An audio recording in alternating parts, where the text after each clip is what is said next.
My main job, my day job at Stanford for the last 30 years has been the development of technologies to look at cancer and blood. And so we've spun a number of companies and sold a number of companies that we started out of my lab. Two of them are actually on NASDAQ.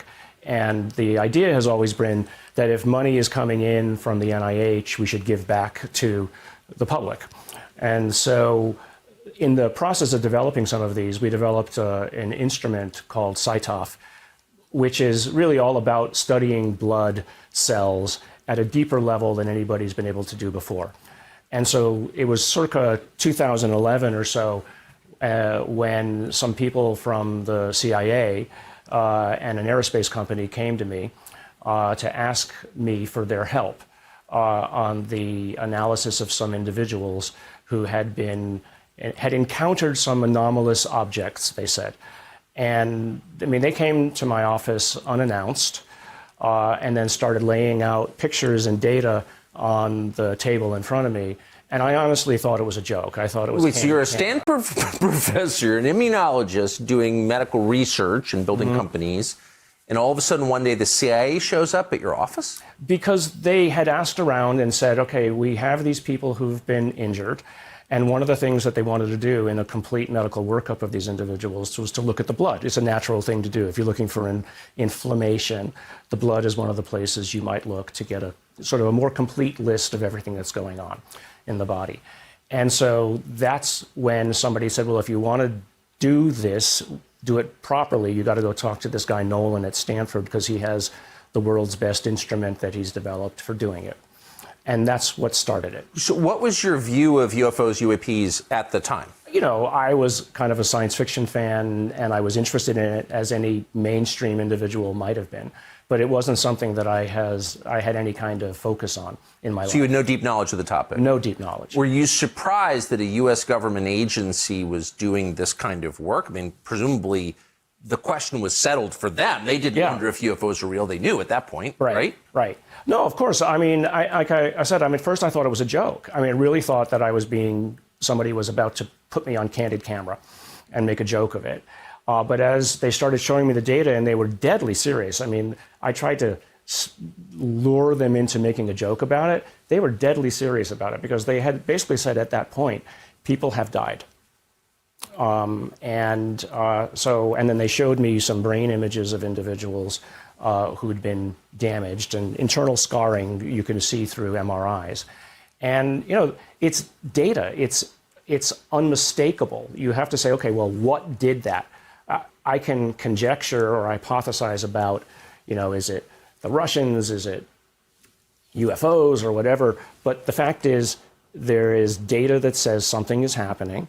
And so we need to study it. And that's what a scientist should do. So, of course. Oh, absolutely. But so for some context, who were these people who had been injured or killed? Oh, they were military personnel, people, intelligence agents on the ground, a pilot, a few pilots actually, who had gotten close enough and they had some sort of effects. Gotten close enough to some sort of unknown aircraft. Some sort of object. One of them on the ground as well, walked right up to it and touched it. And actually his case is pretty famous, and even Senator McCain was able to come in and help this individual because the Army was denying him, the Army or the Air Force, was denying him medical benefits. And so eventually it reached the office of Senator McCain, and he stepped in and forced the Veterans Affairs to do something. He walked up and touched it? Can you back up and just tell, what was the story there? That was the so-called Rendlesham Forest case in England, where objects were seen over the bunkers where the nuclear weapons were stored. And things were seen in the 70s. In the 70s or so, yeah. There's quite a few documentaries on it. So, but the individuals who were actually there, I know one of them quite well. And he was the person who was basically denied benefits. And his medical records were classified for quite a while. They wouldn't let anything out about him. Why? So he touched this object. Yeah. Did he describe the object? Yeah, he described the object as basically about 4 or 5 feet across with strange writing on it. I don't know. I mean, it's a long time story. It's not something that I don't try too much to get into the stories and to the ancient literature because there's so many arguments and mis and disinformation about it. I'm more interested in let's collect new data and study it, right? Let's collate the data in a way and try to convince other scientists that the data is real, not that a conclusion is real. So right. I try to stay away from that because there's plenty of arguments and historians who want to do that. So you stay right in your lane. I stay in my lane because that's what I'm good at. Yes. So good call. Just stay away from it. Because so this man specifically, military personnel who touched this object in the woods near a nuclear bunker in Great Britain, what happened to him? He had all kinds of, he had nauseous, he had long-term consequences to his heart. Now, whether any of this was directly caused by the object or not is open to debate. But in the immediate aftermath of the interaction that he had with it, there were medical consequences. So you'd have to imagine that that somewhere back then something happened to him that he's still dealing with years later. I mean, long COVID is an example of there can be a traumatic incident that occurs to your body, and later on you're still dealing with it. Well, with many of those. But part of the issue with him was sort of a PTSD that nobody would believe him. Right, and then when he tried to follow up it with the Veterans Affairs office, the medical offices, they just denied him coverage, which was ridiculous, because he served his country, and yet they were ignoring him. But the CIA believed him, it sounds like. Yes. Well, what happened is that a number of cases like this started becoming known, right? And so what happens is that these cases and events kind of trickle up the chain and then get moved across the DoD and put in a bucket, let's just call it the weird bucket, until enough of them have occurred that somebody says, okay, there's something we should be paying attention to. Havana syndrome is an example of that, right? That enough individuals in diplomatic offices, et cetera, were getting sick, and so there was a pattern beginning to occur and emerge. And so somebody realized, okay, that somebody is probably attacking our personnel in these offices, the diplomatic corps, et cetera. So those cases all end up over in a bucket where eventually somebody pays attention to it. And that was what then instigated them to come to me. Interesting. So how many cases roughly? About 100. 100? Yeah. Now, of those, about probably 80 to 90% of them ended up being actually Havana syndrome. So as we were studying these cases, the guy who was doing the work, his name is Kit Green. He's a neurophysiologist and is also associated with the CIA, used to be in the CIA. He was going back to what are called the diagnostic codes, because when you have a new medical issue, you start saying, okay, well, what happened to them? They've got this kind of phenomena. They got this kind of problem with their lungs. And they've got inflammation of the skin, et cetera. And you put them into these codes. And so it was around 2015, 2016 and we had up to that point in time called this interference syndrome. Something was interfering with these individuals. But then it became obvious that the diplomatic corps issues were happening and that many of the symptoms in those individuals, in the Havana syndrome individuals, matched some of or most of the symptoms that we had in our big bucket. Why? Because they were in the weird bucket at the time and they just ended up being Havana syndrome, but that was good in a way because we were able to take those individuals out of consideration. I didn't have to worry about them anymore. It now became a national security concern. But the people who were remaining were the really interesting ones to me, because those are the people who claim to have interactions with UAPs, right? So it was kind of like in science, you first characterize, you collate into categories. Yes. The categories that are understood, you just step aside and put them aside, and they're handed off. Now it's a huge operation in the government to deal with those. In fact, the Senate Intelligence Committee just came out with a report this morning that has language specifically in it to look at the Havana syndrome cases and to understand it. It also has interesting, I don't know if you saw it, it also has language about UAPs and basically admonishing the Defense Department, saying, you guys have been dragging your feet, no more. Whistleblower language. There was also a situation where they want to go all the way back to 1947, they want all the Defense Department and the CIA, et cetera, to collect all the information around events that have occurred. They want all of, interestingly, the NDAs, the non-disclosure agreements, they want those all listed because the NDAs are associated to people, and that means they can start to name the people who have been involved. They want all of the information on the disinformation and the obfuscation that's been going on, and they want information about the medical harms that have occurred. Right? And that's all in the National Defense Appropriations Act for 2023. So this is way outside your lane, but since you've had so much experience dealing with all the people involved, maybe you have a theory. Why do you think DOD or the U.S. government more broadly has lied about this for so long? So I think that they were just afraid of admitting that they don't have control over the airspace. Yeah. That's one thing. But also, it's really back to what it is that I was saying before. We have the data, but we have, to the extent that there is proof that there's something else here, they didn't want anybody to know about it because they're scared of what the reaction might be. Yeah. No, it makes sense. I mean that's a human reaction. It's a human reaction. Yes. But the other point is, I think that's important to realize, is that when a lot of, let's say, these events were occurring and there's claimed crash materials that might have been collected, this went off to places like Lockheed and all of the big aerospace companies. They wanted to profit off of it. And many of them basically took a lot of the information, set it aside, and they decided, okay, well, we're going to profit off it. We're not going to tell Congress what this is all about, because if we do, then maybe we have to share this with McDonnell Douglas or something. How could so if an aerospace, and I've heard this theory from very informed people, I don't think it's a theory, it sounds true, that if there are crash materials, and apparently there are, those reside in the custody of not the U.S. government, but of contractors that work for the U.S. government, aerospace, defense contractors. Right. McDonnell Douglas, Lockheed, et cetera. How could they profit off those materials? Well, one, they can continue to ask for black budget money. Oh. For it. Right. So, I should know this. I lived in Washington. Right. Right. I mean, that's the funding continues. The funding can continue.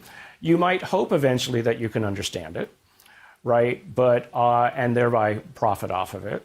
But my point has been that whatever this stuff is hundreds of technology revolutions ahead of us and understandings of physics that we don't appreciate. Right. So it's kind of like, the old saw is send a cell phone back to a Neanderthal and see what he does with it. Pound rocks. He eats it, yeah. No, it's totally right. Fascinating. So it sounds like in the world that you live in, it is taken for granted, which is assumed to be true, that this stuff is real. Yes. Yeah, it's 100% real. There's just no doubt about it. The data is real.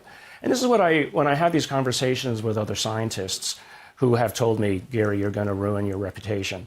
It's like, well, my reputation has been always going against the grain, and look at where I am. I'm perfectly fine going against the grain.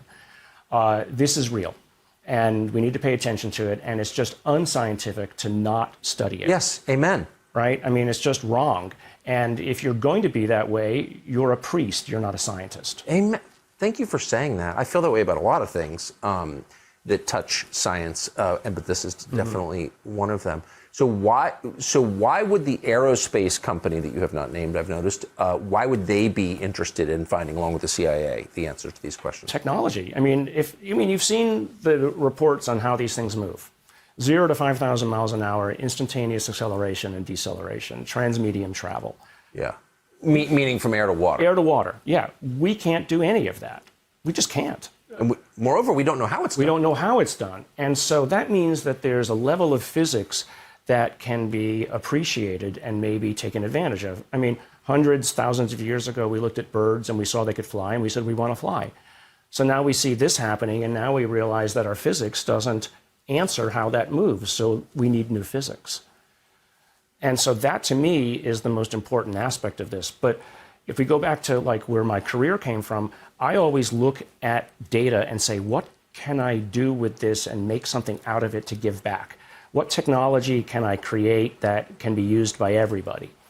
So similarly, I look at these materials, and I do have some public materials, and I say, if I can understand these at the atomic level and understand how these things are put together, I might not understand how anti-gravity works, but I can now bring in scientists who might be experts in the kinds of atoms that are there and say, tell me what this might have been used for, because this is where it came from. But I mean, all of it was sort of like alighting around the central question, which is like, who made these? Like, who are these people, these things? What is this force? It's not human. I don't know. I mean, and that's why it's so hard for me not to say what I think it really is, because if I do say it is absolutely this, people will start to question. Of course, because you can't know, right? Right. But I think the better way to do it is to convince people that the data is real. Let's move back just one sentence. Yeah. So without putting your professional credibility, reputation on the line, et cetera, you're around people who study this stuff for a living, who are the most knowledgeable people on this topic in the world. Yes. What is their general sense of what this might be? That this is not from Earth. Right. That it's not from Earth, that this is these are aliens, essentially. And, you know, until I see a piece of technology that does something I don't understand, or until I see an alien body, I'm going to also remain skeptical. Of course, as you should. But it doesn't mean I won't study it. And people say, well, why, if you are so skeptical still, you're studying it? Because it's the most important thing that could have ever Of course, but that's why we cover it on the show. Not because I have no special knowledge. I know nothing, really. But why could by definition, it's the most important. So is the general belief that these objects, these whatever this is coming from outside our atmosphere, or that it's coming from beneath the oceans? Both, I think. I mean, whatever it is, it's clearly been here for a long time. And it doesn't necessarily care so much about us, but in terms of, you know, if it wanted to wipe us out, it could. Clearly, obviously. All you got to do is go out to the asteroid belt and push a big rock our way, and that's the end of us. We're the next dinosaur problem. So the next question is, well, if they've been here all along, before we were even civilized, well, whose planet is this really? And do you think that there is evidence that this is an ongoing thing? Yeah. I mean, so I don't know if you know the astronomer and venture capitalist Jacques Vallée. You probably heard his name. Of course, yes. And so he's actually a good friend. You know, he's written books about the matter, showing that if you go back into the historical records, things written by the scientists and philosophers and mayors and kings of the day, you know, it's in the record. This object was seen, it looked like a wheel, or it looked like a shield, and it showed up over our battles, and, you know, et cetera, et cetera. So you can go back and recontext the observations and say, well, if somebody wrote that today, I'd call it a UFO or a UAP, right? Of course. So it's been here. I think really, you know, one thing you have to ask is, well, why do they show up? And maybe it's just, and why don't they land? That's a question I often get asked is, well, why would you? I mean, do you try to establish diplomatic relations with the ants in your garden when you move into a new house? Right. No, you do what you want and you dig up the yard and you do as you please. You try not to interfere with them. You know, if there's a nest of birds, you're not going to interfere. You're going to try not to bother them. So, because you've got your own business going on, you're doing your own thing. So what that thing is, I don't know.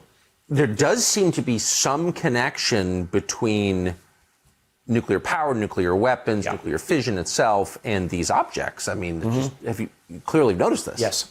Well, I think if you ask yourself the question, how could we negatively interact with them, right? I mean, there's probably little that even they could do if we blew up a nuclear bomb around them. So to the extent that we have reached a level of technological capability where we can be a problem to them, nuclear weapons are one of them, right? I mean, but look as far as where we're going to be 1,000 years from now. We're starting to move out into, like with Elon Musk, into Mars. Maybe someday we'll be able to travel to other solar systems even by conventional means. So if you are an emerging species in this area of the galaxy and there are elders running around, Maybe they want to pay attention to the monkeys who, are usually throwing mud up against each other on the walls and stuff. No, it's a completely... Does this bother you at all? No. I think it's exciting. I mean, why would it bother me? I mean, because I don't think that they're here necessarily to harm us. And if they want to, they can, so nothing I have any control over. So... Is there any evidence of the 100 cases that you've looked at that any of those human beings were harmed on purpose? No. I think it's just as bad. If you happen to walk across an airfield and get in the way of the exhaust plume of a jet engine, you're going to get harmed. Before I ask you to describe what those harms are, because you've seen strong patterns, right, in the harms. There are innumerable first-person accounts of people who claim they have been taken into some craft and experimented upon. Right. Have you come across those, and how do you assess them? I come across those, but I, have a hard time. It's like what I was saying before. It's an encounter, it's an experience, but whether those experiences are real or whether or not they're imposed on these individuals as sort of an altered reality memory, I don't know. I mean, here's an example. There's a great case. It's in France. This family, this is just within the last few years, driving down the highway, a mother and two children in the back. They have an open-top car during the day, a crowded highway. They see over their head through the window a craft. I mean, it's just obvious, and then she's looking around. The mother's looking around and saying, and noticing that nobody else seems to see this. Okay, so the kids in the back have a camera, a phone, take a picture. When they get home, they take a look at the picture. There's not a craft, but there's an object, a small sort of star-shaped object about 30 or 40 feet over their car. So let's say that's the object, but it projected an image of something else, and yet that's all they saw. So what happened? It's sort of like it was a projected 3D image of something, but it was only seen by them. So when you start to hear many of these cases, and Jacques Vallée talks about this a lot, that whatever these things are, seem to have the ability to project altered reality into people's minds. I know that sounds crazy. And I'm just repeating the stories. Well, no crazier than any other thing that we've been talking about. Right. I mean, it's all outside the bounds of what we understand as science anyway, right? Yeah, I mean, and I have the picture that they took of that star-shaped object and the story, and Jacques had been the person who went and did the interviews for it. And that was sort of a mind bender for me. The first time that I had seen evidence of something that was different than what people had perceived, right? And so this notion of a projected reality is something that really has to be part of the discussion at some point. So there have been, over centuries, many centuries, reports of livestock being killed, drained of blood, in conjunction with sightings of these objects. Right. Have you come across anything I mean, like that? I know of it, and I know the woman, Linda Moulton Howe, who did a lot of these original studies. Again, it's data. I don't know why anything would want to do that. Right. I really don't. And I don't know how it fits into the big picture of this, because there's so many moving parts. It's very hard to create a consolidated story about it. And, the only way that I can create a consolidated story is to say that there's more than one thing here. Right. Right? That these things are somehow in tension with each other. Much like when the colonial Europe went around the world into Africa and India, et cetera, and basically were fighting each other, England against Spain and France, et cetera. Maybe that's a little bit about what we're seeing here, is that these things are in some kind of tension with each other and that there is no unifying motivation. Is there evidence that there's a lot of this kind of activity undersea? Yes. Yeah. Plenty, right? The sonar images show these things moving at speeds a dozen times faster than our fastest submarines, with no cavitation, right? No, no basically bubbles behind them because the movement would create a vacuum and would, basically make a giant bubble and we'd get this noise. No noise, just sonar images. So, given your background in science, is that explicable? No. No, it's not. No. Okay. You have to imagine the new kinds of physics. But interestingly, the physicists have come up with a unifying, let's say, mathematics for what these things might be doing and how they're doing it. Huh. Does it make sense to you? Yeah.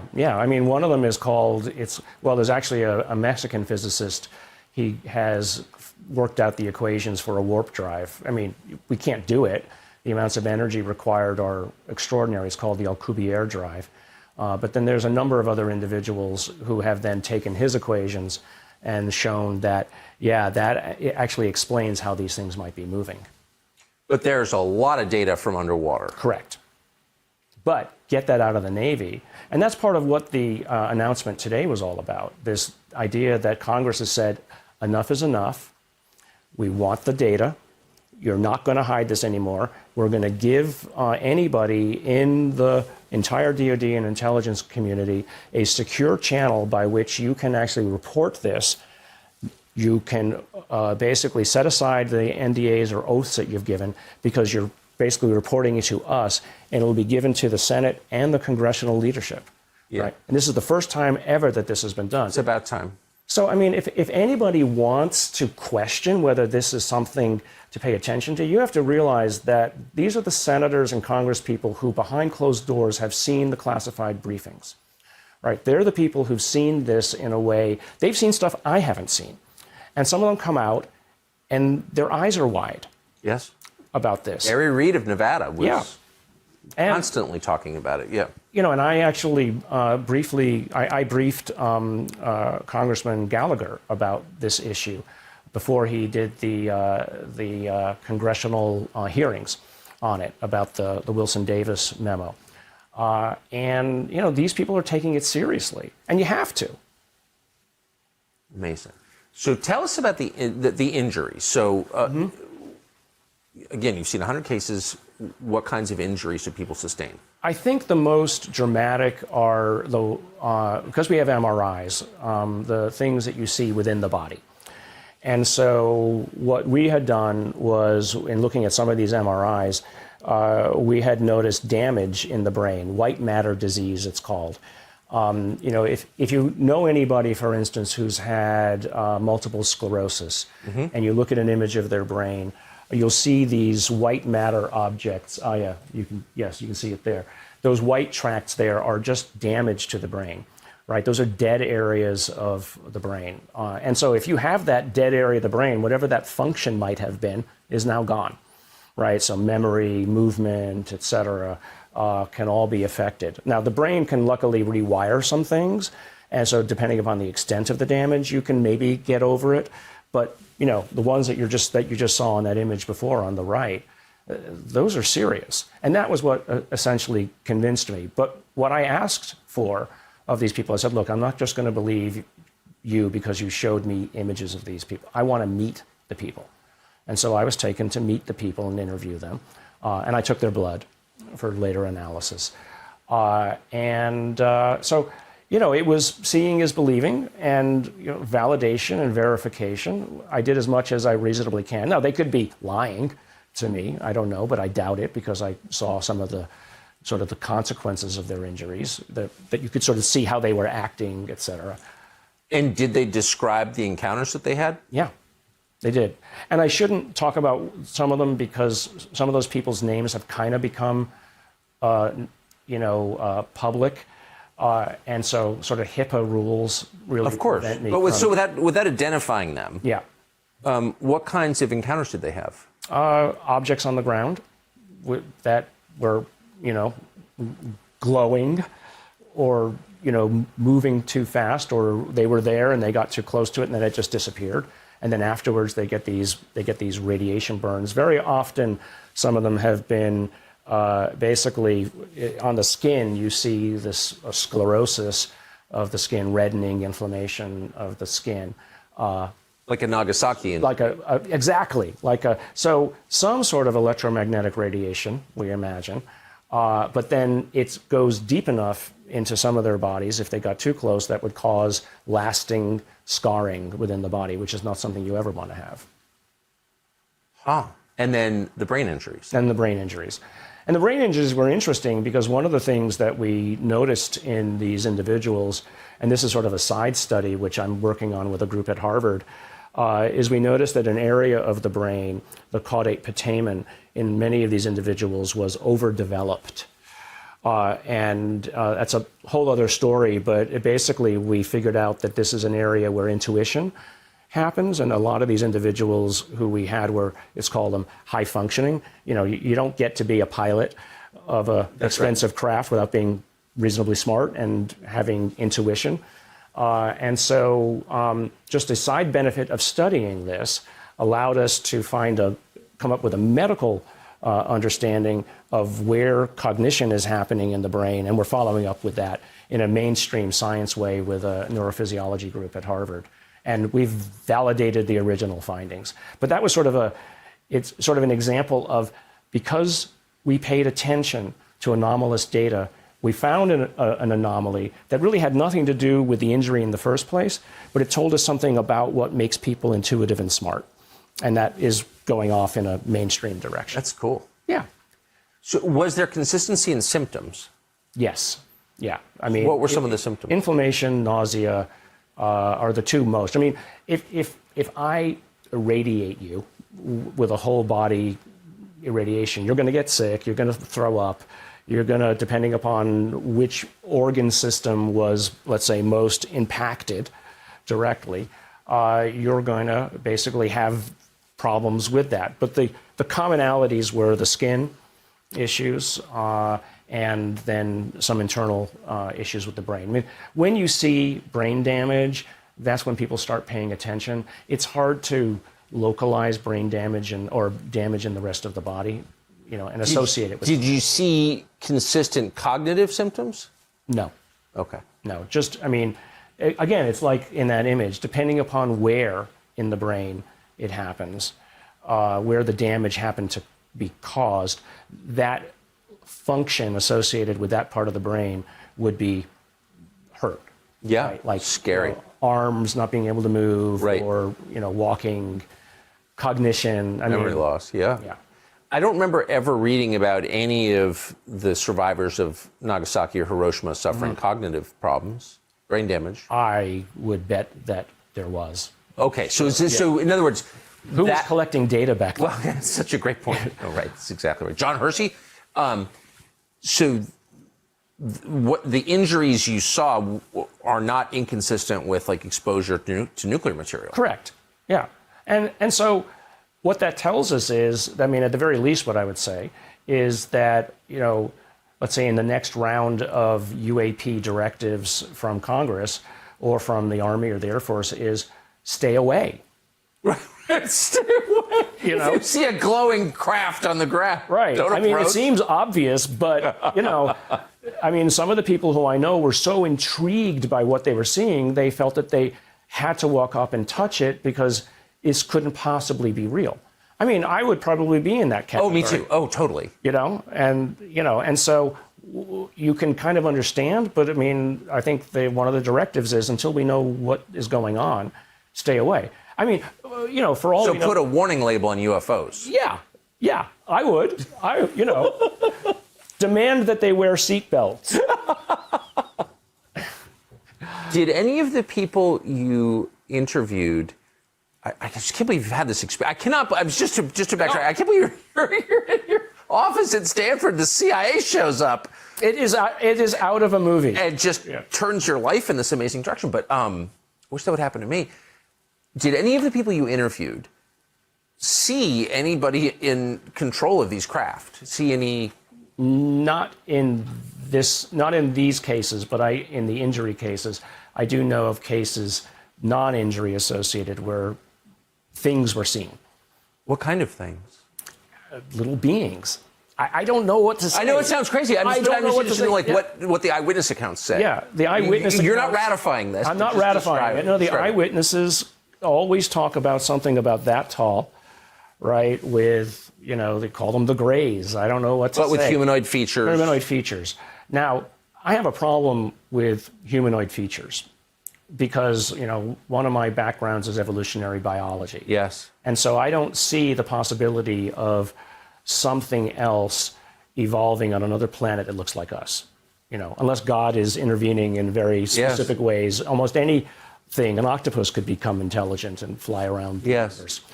So I think that part of what we're seeing here, look, if you're an intelligence, are you going to go down on a planet with a bunch of angry monkeys who might kill you? No, unlikely. You'll send some intermediary.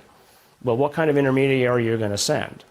You're going to send something that maybe almost looks like them, but isn't them. So I think, and this is, again, from inside the intelligence community, most of what we think we're seeing are avatars, biological robots that are basically put there to be the minions, if you will. And that's the current view of the intel community. It is a hypothesis. To me, if I were going to another place, or if I were going to study a native tribe of, let's say, cannibals, maybe I wouldn't show up in the middle of their village so that I don't inadvertently become dinner. Yes. Right? So you would send an intermediary first. But I've used this example. I don't know if you know Lex Fridman. You probably know Lex Fridman. He's an interviewer. He's an AI scientist at Stanford. I did one with him. And using an example of the ants as well. Let's say that there were a race of intelligent ants at the bottom of your garden. How do you tell them about Instagram? Right? How do you talk with them? How do you interact with them? You would probably make something that looked almost like an ant, and you'd put it down there. But then how are you going to interact with them? Well, with pheromones, that's how they talk. But you do something else, right? You're speaking about whatever it is you talk about at the dinner table, but to translate down to their terms, you would have to use some sort of an intermediary. So it's kind of a lost in translation problem, right? You want to put something there that can interact with them so that they can know that there's an object. But you, for instance, you're not going to show up and put yourself in danger. I wouldn't. We send drones. You understand what I mean? Of course, I'm tracking intently. I just wonder if this has changed your perspective. It's changed everything. I look at everything now and wonder what's going on. But it also sort of, by comparison, makes a lot of the things that we debate or fret about seem pretty small. Right. And I think Ronald Reagan had a conversation with Gorbachev back in the days of the Cold War, where he said at one point, if aliens showed up, would you work with us against them and drop the Cold War? That's a recorded statement. He got in front of the UN and said something similar. And that all came from a sighting that he had had when he was the governor of California, right? So basically what he was saying was something like this could bring us together. What law can you remember in the last year or two that has complete bipartisan support? This. Yes. Right? This has brought people together. And people say to me, well, why are you talking about it on this show or that show? I said, because this is above politics. Yes, it certainly is. It has to be. And if we can't talk about this in a non-political way, then why are we bothering with anything? We might as well just silo ourselves and build walls around everybody. That's how I think about it. I couldn't agree with you more. And it's also inherently fascinating, but it raises a lot of questions, a lot of theological questions also, right. I would say. Yeah. Well, the Vatican is deeply involved yes. in trying to understand this as well. And the Vatican has already come out and said, if there are aliens, they can also be children of God. Yes. Right? There's no reason they can't be. There's no reason we can't treat them as humans, if you will, even though they might not be. Right? That we need to treat them as equals, because why not? They have no problem with it. And this is more, I mean, especially if you speak more with the Jesuits, right? The Jesuits are a little bit more amenable to this kind of thing, but the Vatican has come right out and said it. Well, they have their own observatory, I believe. Yeah, the Vatican Observatory and the Vatican Astronomer has come out and said positive things. And they've been on this for a long time. Yeah. And, you know, there are rumors of stuff that's deep in the Vatican Library that a good friend of mine, who you might want to eventually have on a show like this, is Diana Pasulka at the University of North Carolina. She's a comparative religion professor. Fascinating work. When you start asking the question, how will the admission of that we are not at the top of the food chain anymore change all the religions, right? Because one of the first questions that somebody's going to ask is, okay, well, if they do show up and want to talk with us, who is their God? How do they see? Great question. You know, and so, and then everybody, every other religion will be looking for anything like this says for a mirror of what they believe in. And it would just start a whole new series of arguments. So that is yet another thing, or another reason why the government might feel a little, hesitancy about bringing this kind of information forward. Oh, it's inherently destabilizing. Yeah. Yeah. Sure, because if the U.S. military is not the most powerful force in the universe, then it kind of... Then we're, yeah. Then, resets your expectations. Then the populace might revolt. So how were you treated at Stanford? I think 5-6 years ago, there was a fair amount of giggling about it. But luckily I have, frankly, a really good reputation as a serious scientist. I mean, like I said, I've commercialized a lot of the things. So the stuff we do is, cutting edge. I don't want to pat myself on the back too much, but it's cutting edge. So people are like, okay, well, and so this is actually what's brought over some people is if Garry thinks this is real, maybe we should be paying attention to it. Well, here's an example. So I'll go give a talk in Boston, and a bunch of professors will take me out to dinner. Inevitably, after one drink, this question comes up. I mean, and not to make fun of me, but to have a serious conversation. And almost inevitably, one of the group has said, yeah, well, I saw something when I was a kid, right? Or one of them comes up to me afterwards and says, Garry, this, right? So if you give people permission in a place where they will not be ridiculed, you have a much more open conversation about a subject matter that's so important. And for many people, you call them experiencers, or you see something like that. I mean, I saw something when I was very young, when I was 12 as a paper boy. Went right over my head. And what did you see? Where were you? This is Connecticut. What town? Windsor. I know it. Yeah, you went to Trinity. Outside Hartford, yeah. Yeah. Windsor Locks. Windsor Locks. And it was early in the morning. I was delivering newspapers. I was walking through the woods between one street and another. The Hartford Courant? Hartford Courant, exactly.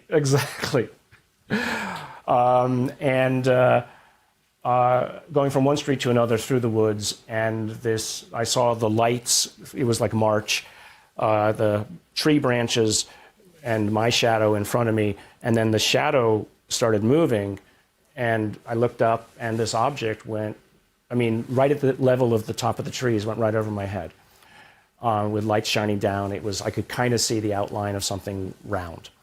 How big was it? No sign, probably 30, 40 feet across. Wow. And it was unmistakable. I wasn't dreaming, I wasn't asleep, etc. But I didn't call it a UFO. I didn't know what it was. I just didn't know what it was. And it wasn't until a decade or so later when, you start seeing movies, Close Encounters of the Third Kind, that kind of stuff. I thought, is that what I saw? You look back retrospectively and say... But you never forgot it. I never forgot. No, it's one of those moments. And thank you. That was actually the point I was trying to get to. When you see something like that, you never forget it. It changes your life. I hate to call it, it's almost like a spiritual experience. This is what Diana Pasulka writes about, that professor I told you about. And not that I'm not Christian or I'm one thing or another. It changes your life in a way that it puts things in perspective. So when you hear other people's stories, about this stuff, I feel inherently like I want to protect them. Yes. I want to help them not be attacked for something that they saw, because it's wrong, first of all, that they shouldn't be. Absolutely wrong. So I sort of feel like we need to give people that open space. I mean, some of them might be delusional. Perfectly fine. Some of them might do it, but a lot of them are not, as you said at the beginning of the show, that there's any of a number of people who are otherwise credible, who are absolutely dead focused on this now. And so, through the efforts of Lou Elizondo and Chris Mellon and many others on the inside that unfortunately will not ever be known in the roles that they've played to bring this forward, they have given a level of credibility to this that has opened the area up for all kinds of people to move in. I mean, the National Association of Aerospace Engineers now has a committee on this. It's a 50,000 strong or so union of scientists, right? NASA has come out and said that you probably have seen this, that they're studying it, right? They're saying this is worth study. And they use the same language that we've been pushing. It's data, it's science. Scientists should be interested in things that they don't understand, and we shouldn't take anything off the table. Right? Scientists should be interested in things they don't understand. Right? That's the whole point. That's the whole point of it.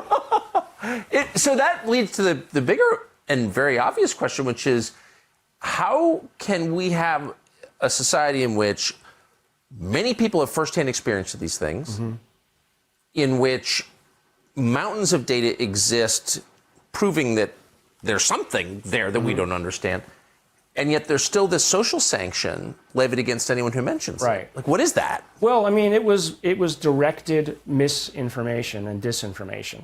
And so one of the things, you might want to look at the language of the new bill that just came out today. Literally, Lou sent it to me, exclamation points, saying, we want you to catalog, the intelligence services, all the attempts at obfuscation and disinformation of the U.S. public that you have been doing. Beginning with Roswell. Beginning with Roswell, 1947.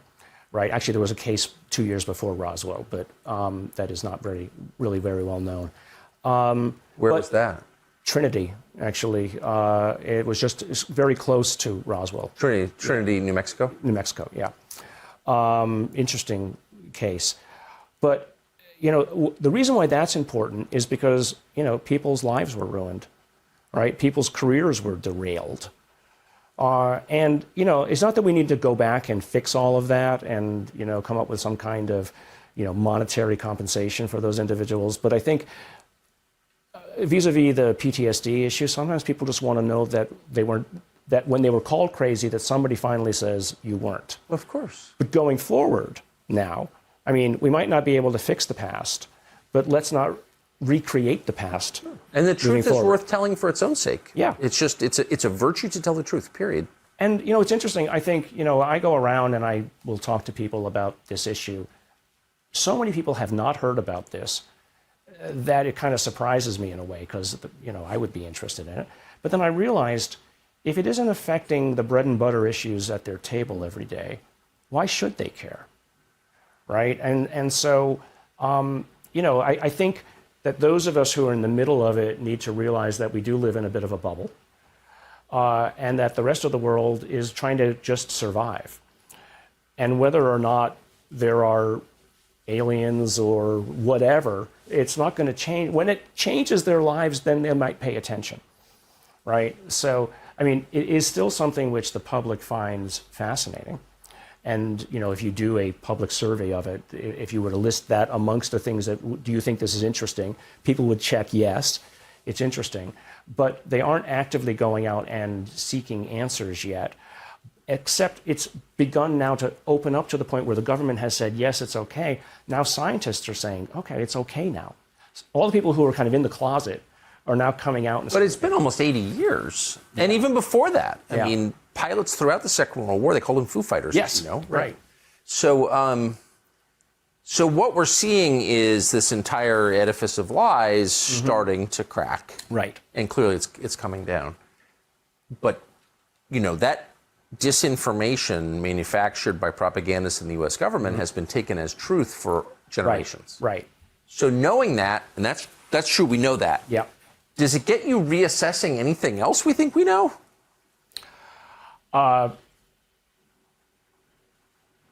Yes, in some ways. I mean, but if they lied about that, what else are they lying about? I'm not so sure I want to say it here.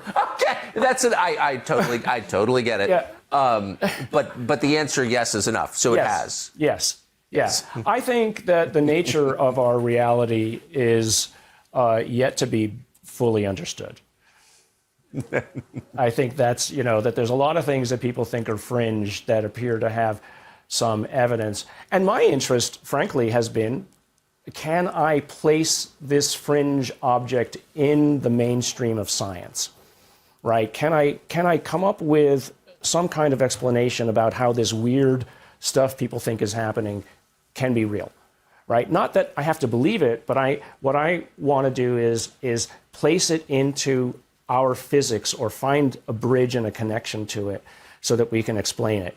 Now, what's good about all of these things is that money now is starting to appear, right? I mean, New Jersey actually now put out a postdoctoral fellowship for people to study UAPs, the state of New Jersey, right? I mean, I'm involved with, trying to set up resources to be able to fund researchers for this kind of stuff. Because, scientists inherently will follow the money. I can't take my NIH dollars and go study UFOs, right? I mean, I have a certain box I have to stay in. But I do have money from an endowed chair that I have, which is, I can do anything I want with, is $400,000 a year. And I have talked to the donors, and they're fine with me using some of this to study UFOs, right? So I have the money to do it. I also spent a lot of money out of my own pocket on it. But now that there is going to be, let's say, validation, the National Science Foundation could get involved. Lockheed might want to do. One of the things that's actually in this new bill is calling for, I think they use the word, a cadre of academics and scientists who would advise the intelligence agencies on all of these issues, not just UAPs, but other things, for the first time, because there are so many barriers for this. But one of the things that I wrote a white paper for some of these committees, and I called for that. I said, you need to bring the scientists in. Not that we know better than anybody else, because most scientists can actually be dorks. It's because you want that outside opinion. You want the crazy opinion, because you just want it on the table sometime, because it might be true. And, when you do have a decision to make, you don't want it to be a political decision at some level. You want it to be science, and you want to use the best science to inform the politics and the policymakers so that they have the information at their disposal. But we don't have it yet. So now we do. Now it's starting to come. And it's literally in the bill today that says we will now try to establish and find ways to bring scientists on board in secure manners, right, with classified access, because I don't want to give it to the Chinese. I certainly don't want to give it to the Russians. Yes. Right? So obviously this information has to be vetted, whatever we might learn. But then at some level, though, you need to get the information out to academics, because the silo approach of the last 80 years has not worked. Having one piece of it at Lockheed, having another piece of it over here, another piece of it over there, they can't talk to each other, right? By definition of how these things are set up. That isn't how a laboratory works. That isn't how science works. I need to know all this other stuff. Of course. And so we need to find a way to declassify enough things so that the collective smarts of the country can come to bear on it to hopefully use it. I mean, I've come back to constantly, if there's something here, can we use it? And can we take advantage of it? Well, first for the country, and then for the planet. That's just my interest. That's always been my approach to life.